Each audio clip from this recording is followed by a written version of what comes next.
కేవలం తాతలు పోతే తండ్రులు పోతే వారి మనమలు వచ్చేటువంటి వ్యవస్థను ఈ దేశ న్యాయ వ్యవస్థలో కొలీజియం వ్యవస్థ ద్వారా చొప్పించుర్రు.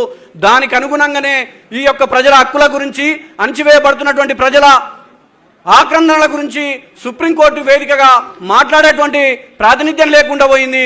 ప్రాతినిధ్యం లేకుండా పోవడమే కాదు, కనీసం ఆ యొక్క జాతుల నుంచి ఇప్పటి వరకు ఒక్క వ్యక్తులు కూడా సుప్రీంకోర్టు న్యాయమూర్తులుగా కొనసాగడానికి అవకాశం లేకుండా పోయింది. దానికంతటి కూడా కొలీజియం వ్యవస్థ కారణమైందని చెప్పేసి మనం భావించాల్సి ఉంది. దానితో పాటు ఈ కొలీజియం వ్యవస్థ మరి ఏం చేసిందంటే, రాష్ట్రపతి ఈ వ్యవస్థలో న్యాయమూర్తులను నియమించుకునేటువంటి అవకాశం ఇచ్చింది. కానీ న్యాయమూర్తులను నియమించుకునేటువంటి అవకాశం కొలీజియం వ్యవస్థకుంటే ఇంతవరకు ఒక్క బీసీని, ఒక్క ఎస్సీని, ఒక్క ఎస్టీని, ఎస్టీలలో ఆదివాసీలలో ఇంకా అణచివేయబడుతున్నటువంటి కులాలను ఇప్పటి వరకు సుప్రీంకోర్టు జడ్జీలు కాకుండా అడ్డుకున్నది. ఒకవేళ వీరెవరైనా లేరేందని చెప్పేసి రాష్ట్రపతి ఆ బిల్లును తిప్పి పంపితే, మళ్ళీ రెండోసారి తిప్పి పంపితే సచ్చినట్టు రాష్ట్రపతి కూడా ఆ బిల్లును కొలీజియం వ్యవస్థ సిఫారసు చేస్తే అమలు చేయాల్సిందే తప్ప దాన్ని పెండింగ్లో పెట్టడానికి లేదు, రిటర్న్ చేయనీక లేదు.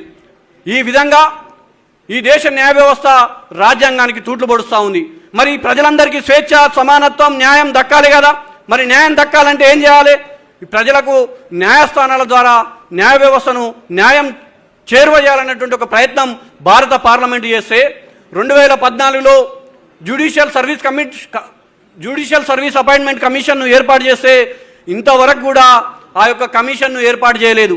ఎందుకు ఏర్పాటు చేయలేదు అనే ఆలోచన చేస్తే దీని వెనుక మతలబ్ ఏంటంటే, జిల్లా జడ్జీల వరకు పరీక్షల ద్వారా జడ్జీలు ఎంపికైతే హైకోర్టు, సుప్రీంకోర్టులకు మాత్రం కొలీజియం సిఫారసుల ద్వారా జడ్జీలు ఎన్నికైతారు.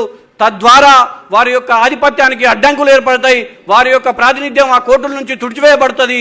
అందుచేత మాత్రమే ఇప్పటి వరకు భారతదేశ అత్యున్నతటువంటి ప్రతినిధుల సభ అయినటువంటి పార్లమెంట్ చేసినటువంటి చట్టాన్ని సుప్రీంకోర్టు ఆమోదించలేదు, దాన్ని తిరిగి పంపించింది.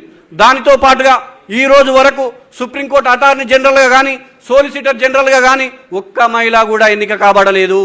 దీన్ని బట్టి